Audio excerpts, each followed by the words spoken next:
दोस्तों finally matric 2024 के लिए जो एग्ज़ाम फॉर्म है वो जारी हो चुका है। मैंने आपको बताया था कि इस बार दो तरह के एग्ज़ाम फॉर्म जारी हुए हैं। ये जो फॉर्म आप देख रहे हैं ये रेगुलर बच्चों का फॉर्म है जो कि 3 पेज का है। एक पेज तो आप सामने देख ही रहे हैं, दूसरा पेज नीचे है, उसके नीचे एक पेज और है। और दूसरा फॉर्म जो ये आप देख रहे हैं ये एक्स बच्चों के लिए है। अगर कोई बच्चा इससे पहले फेल हो गया था या कोई बच्चा पास हो तो गया था लेकिन वह अच्छे नंबरों से पास नहीं हुआ और वह इम्प्रूवमेंट का एग्जाम देना चाहता है तो उसके लिए भी यही फॉर्म है। एक्स बच्चों के लिए बेटरमेंट यानी इंप्रूवमेंट के लिए, कंपार्ट के लिए, सिंगल सब्जेक्ट इंग्लिश के लिए ये फॉर्म भरना होगा।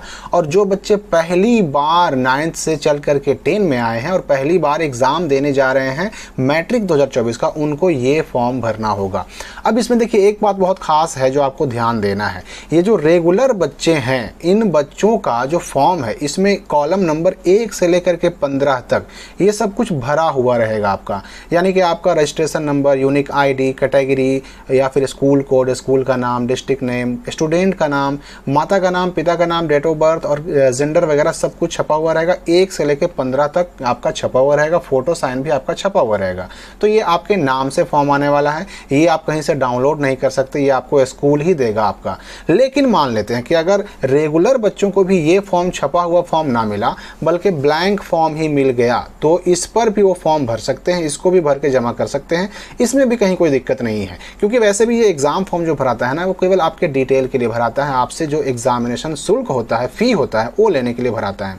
तो यहाँ पर 1 से 15 तक रेगुलर वाले में सब कुछ भरा हुआ है, लेकिन यहाँ पर जो है 1 से लेकर 15 तक एक्स वाले फॉर्म में भरना पड़ेगा। और बाकी 16 से लेकर के अगर हम इस फॉर्म में देखें तो 16 से लेकर के 35 नंबर तक कॉलम है और वही 16 से लेकर के 35 नंबर यहाँ भी मिलेगा आपको। रेगुलर वाले में भी ये 3 पेज में चला गया है, यहाँ भी देखिए 35 तक मिलेगा आपको। तो ये 35 तक, 16 से लेकर 35 तक बिल्कुल सेम कॉलम है, यानी इसमें कोई अंतर नहीं। जो इसमें भरना है वही इसमें भी भरना है, कोई फर्क नहीं है इसमें। हाँ, फर्क बस इतना ही है कि फ्रंट पेज आपका 1 से 15 तक इसमें भरना नहीं पड़ेगा रेगुलर वालों को और एक्स वालों को भरना पड़ेगा। अब जो एक्स वाले हैं उनको अपने रजिस्ट्रेशन कार्ड को देख के भरना पड़ेगा। दूसरा फर्क क्या है कि यहाँ पर फोटो सिग्नेचर रेगुलर वालों को नहीं चिपकाना है। अगर ये फॉर्म आपको मिलता है तो नहीं चिपकाना पड़ेगा, अगर ये फॉर्म मिलता है तो यहाँ पर फोटो चिपका करके यहाँ पर साइन करना पड़ेगा। ये फर्क हो गया। 1 से लेकर 15 तक वही कॉलम है, यहाँ भी छपे हुए में 1 से लेकर 15 तक वही कॉलम है। तो आपको चाहे फॉर्म ये मिले चाहे फॉर्म ये मिले, भरने में कहीं कोई दिक्कत ना हो। मैं बता देता हूँ आपको, यहाँ पे रजिस्ट्रेशन नंबर आपको अपने रजिस्ट्रेशन कार्ड को देख के भर देना है। बीए से भी यूनिक आईडी अगर है तो उसको भर देना है, वरना खाली छोड़ देना है। और आप किस तरह का एग्जाम देना चाहते हैं, जो एक्स वाले हैं, एक्स हैं, बेटरमेंट हैं, कंपार्ट है या सिंगल सब्जेक्ट हैं, वो आपको टिक लगा देना होगा। स्कूल कोड 5 अंकों का भर देना होगा। अपने स्कूल का नाम, district name, student name, mother name, father name English में भर देना होगा। डेट ऑफ बर्थ यहाँ जेंडर मेल या फीमेल, कास्ट कैटेगरी आपको चुन लेना होगा। फिर डिफरेंटली एबल्ड में नो या यस यानी कि विकलांग हैं या नहीं, वो आपको यहाँ पर टिक लगा देना है। नेशनलिटी इंडियन में लगा दीजिएगा। रिलीजन अपने धर्म के हिसाब से हिंदू, मुस्लिम, सिख, ईसाई जो भी है उसमें टिक लगा दीजिएगा। अब हम चलते हैं 16 से भरना सीखते हैं, क्योंकि देखिए जो इस फॉर्म में कॉलम है वही 16 से इसमें भी है, सेम है। तो कोई भी हम एक उठाएंगे तो कहीं कोई प्रॉब्लम नहीं है, तो हम इस फॉर्म को उठाते हैं और 16 से भरना हम शुरू करते हैं। जो इसमें भरा जाएगा वही उसमें भी भरा जाएगा। फॉर्म आपको कोई भी मिले नो प्रॉब्लम। तो 16 में क्या करना है कि अपना आधार नंबर भरना है। तो आधार नंबर आप 12 अंकों का यहाँ पर लिख देंगे। जैसे कि अगर मान लो कि हमको आधार नंबर लिखना है तो हम सिंपली यहाँ पर 1 2 3 4 5 6 7 8 9 10 3 3 6 3 9 2 11 यानी कि 12 अंक ऐसे आपको लिख देने हैं। 17 नंबर में देखिए साइन यहाँ पर करना तो है, लेकिन वैसे बच्चों को करना है जो आधार नंबर नहीं भरेंगे। अगर आधार नंबर आप भर देंगे तो फिर यहाँ पर साइन करने की ज़रूरत नहीं है। लेकिन कोई बच्चा अगर गलती से यहाँ आधार नंबर भी भर दिया और साइन भी कर दिया तो भी उसको कोई प्रॉब्लम नहीं होगी, उससे बिल्कुल टेंशन नहीं लेना है। 17 हो गया। 18 में देखिए एरिया भरना है। एरिया रूरल या अर्बन। रूरल का मतलब ग्रामीण इलाका होता है, अर्बन मतलब शहरी इलाका होता है। तो जो रूरल वाले होंगे, ग्रामीण इलाके वाले, रूरल में टिक लगा देंगे। सब डिवीजन आपको अपना अनुमंडल भरना है। तो आपको अगर अपना अनुमंडल नहीं पता तो किसी से पूछ लीजिए अनुमंडल क्या है। जिला अलग चीज़ होता है, अनुमंडल अलग चीज़ होता है। तो यहाँ पर मेरा अनुमंडल चूंकि दाऊद नगर है तो यहाँ पर हम क्या कर देंगे कि दाऊद नगर भर डालेंगे। मोबाइल नंबर है तो मोबाइल नंबर आप जो रजिस्ट्रेशन में दिए थे कोई ज़रूरी नहीं कि वही भरें, अलग मोबाइल नंबर भी यहाँ पर भर सकते हैं। ईमेल आईडी भी कोई ज़रूरी नहीं कि आप जो रजिस्ट्रेशन में दिए थे वही आपको भरना पड़ेगा, आप अलग ईमेल आईडी भी यहाँ पर भर सकते हैं। तो ईमेल आईडी भर देना है और उसके बाद अगला जो कॉलम है यहाँ स्टूडेंट नेम इन हिंदी। तो ये स्टूडेंट किसका, इसका नाम क्या है, तो यहाँ कुंदन कुमार नाम है, अर्जुन सिंह और पूजा देवी। तो यहाँ हम कुंदन कुमार लिख देंगे हिंदी में, इंग्लिश में लिखा हुआ है हमको इंग्लिश में दोबारा नहीं लिखना है, कुंदन कुमार। और मदर्स नेम है पूजा देवी और इसको हम हिंदी में लिख डालेंगे। उसके बाद फादर्स नेम है हिंदी में लिखना, तो ये अर्जुन सिंह था तो हम अर्जुन सिंह यहाँ लिख डालेंगे हिंदी में। और उसके बाद है स्टूडेंट एड्रेस इन इंग्लिश, तो आपका जो विलेज है विलेज करके डैश देके अपना गांव का नाम लिख दीजिए। उसके बाद जो है पोस्ट लिख करके आप डैश देके अपने पोस्ट का नाम लिख दीजिए। बस इतना लिख दीजिए, काफ़ी है, उससे ज़्यादा लिखने की ज़रूरत भी नहीं है, उतना जगह भी दिया हुआ नहीं यहाँ पे। मैरिटल स्टेटस में क्या लिखना है, आपकी शादी हुई है या नहीं हुई है, तो शादी जाहिर सी बात है नहीं हुई है तो अनमैरिड टिक लगा देंगे। देखिए यहाँ पर 27, 28, 29 ये 3 कॉलम जो है यहाँ पर स्टार लगा हुआ आप देख रहे होंगे, इनको भरने की ज़रूरत नहीं है, यानी इसको अगर नहीं भी भरेंगे तो भी कोई प्रॉब्लम नहीं है। इसमें अकाउंट नंबर भरना है, इसमें IFSC कोड भरना है, इसमें ब्रांच का नेम भरना है। भरें या ना भरें कोई फ़र्क नहीं पड़ता, वैसे भी मैट्रिक पास कीजिएगा तो 10,000 जो मिलेगा इस कॉलम में भरने से नहीं मिलेगा, उसके लिए अलग से ऑनलाइन होता ही है, तो यहाँ पर भरें या ना भरें कोई प्रॉब्लम नहीं है। 2 आइडेंटिफिकेशन मार्क्स लिखना है, तो ये इसमें बच्चे अक्सर गलती करते हैं। इसके लिए सिंपली क्या करना है आपको कि आपको जहाँ पर है मतलब जो भी निशान, कहीं पर तिल है, जले का निशान है, जख्म का निशान है, कटे का निशान है, तो जला के लिए बर्न मार्क आता है, जख्म के लिए उंड मार्क आता है, या फिर तिल के लिए यानी कि मोल आता है इंग्लिश में। मान लीजिए गाल पर तिल है तो मोल ऑन चिक लिख देंगे, गाल पर अगर तिल रहेगा तो मोल ऑन चिक हो जाएगा। वहीं अगर गर्दन पर तिल रहेगा तो मोल ऑन चिक नहीं, यहाँ पर नेक हो जाएगा।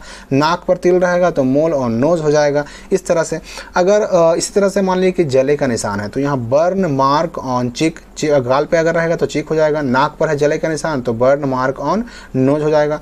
उसी प्रकार से अगर माथे पर है तो माथा का इंग्लिश होता है फोरहेड, FOREHEAD।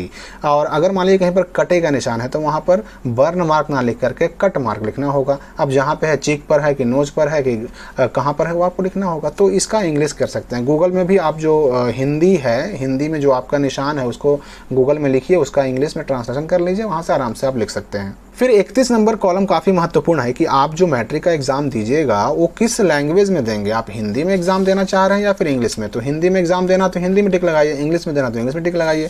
ये हो गया 31 नंबर तक कॉलम कंप्लीट। अब देखिए 32 नंबर कॉलम में क्या है, whether students mother father is registered construction worker.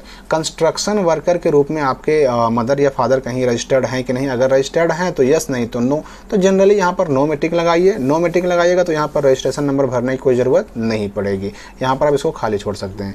Visually impaired का मतलब होता है कि देखने में आपको दिक्कत होती है कि नहीं। अगर यस कीजिएगा तो आपको अलग से एक लिखने के लिए स्क्राइब मिलेगा, लेखक मिलेगा। अगर नो कीजिएगा, देखने में दिक्कत नहीं होती है, तो आपको अपना एग्जाम खुद से ही देना है।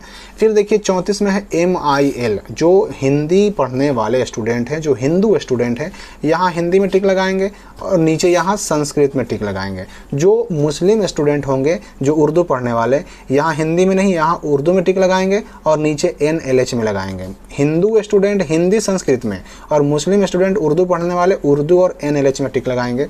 कंपलसरी में देखिए ये आप टिक लगाएं चाहे ना लगाएं, ये तो आपका सब्जेक्ट रहने वाला है ही, मैथ, साइंस, सोशल साइंस और इंग्लिश, ये रहेगा ही रहेगा। टिक लगाइए चाहे ना लगाइए, उससे कोई फ़र्क पड़ने वाला नहीं है। एक बात और समझ लीजिए कि इस फॉर्म में आप कुछ भी भर के दीजिए, राम रहीम कुछ भी भर के दीजिए, सही गलत, इससे कोई फ़र्क नहीं पड़ने वाला। जो आपके रजिस्ट्रेशन कार्ड पर छप कर आ चुका है वही डिटेल आपका आगे भी आएगा। और रही बात इसमें गलती अगर रह जाती है तो सुधारने के लिए डमी एडमिट कार्ड आएगा फॉर्म भरने के बाद, उस वक्त सुधार कर सकते हैं। लेकिन अभी इसमें अगर सोचिएगा कि हम इसमें चेंज कर दें, सब्जेक्ट चेंज कर दें, इसमें नाम चेंज कर दें, डेट ऑफ बर्थ चेंज कर दें और चेंज करके इसमें भर दें और सही आ जाएगा, तो उससे सही होने वाला नहीं है। फिर यहाँ पर देखिए विजुअली इम्पेयर्ड के लिए सब्जेक्ट चेंज हो जाते हैं। यहाँ पर होम साइंस मैथ की जगह पर हो जाता है और साइंस की जगह पर म्यूजिक हो जाता है। लेकिन किसके लिए, तो विजुअली इम्पेयर्ड जो देखने में समस्या जिनको होती है उनके लिए होता है। फिर अगर रजिस्ट्रेशन कार्ड में आपका ऑप्शनल सब्जेक्ट छप करके आया है तो इसमें टिक लगाइए, नहीं आया तो छोड़ दीजिए।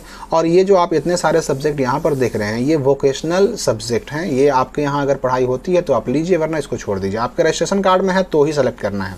अब उसके बाद क्या है कि यहाँ पर सिग्नेचर ऑफ पेरेंट या गार्जियन, तो यहाँ पर अर्जुन सिंह चूँकि इस बच्चे के गार्जियन का नाम था तो अर्जुन सिंह यहाँ साइन कर देंगे। गार्जियन साइन ना भी करें तो प्रॉब्लम नहीं होता है। यहाँ पर स्टूडेंट का साइन जो है किसके लैंग्वेज में है, तो हिंदी लैंग्वेज में है। तो ये फॉर्म चूंकि हम भर रहे थे किसका, ये फॉर्म भर रहे थे हम कुंदन कुमार का, तो यहाँ पर कुंदन कुमार हिंदी में साइन कर देगा, यानी आपको यहाँ पर अपना हिंदी में साइन कर देना है। और इस बॉक्स में देखिए स्टूडेंट सिग्नेचर इन इंग्लिश, तो यहाँ पर कुंदन कुमार क्या करेगा कि अपना साइन जो है वो इंग्लिश में कर देगा। ये देखिए यहाँ पर क्या है, signature and seal of principal, यहाँ पे आपको साइन नहीं करना है, आपके प्रिंसिपल आपके हेडमास्टर साइन करेंगे, तो आपको इसमें छेड़छाड़ बिल्कुल नहीं करनी है। तो ये जितना कॉलम मैंने आपको दिखाया सेम वही सारे कॉलम आपको इस वाले फॉर्म में भी मिलेंगे।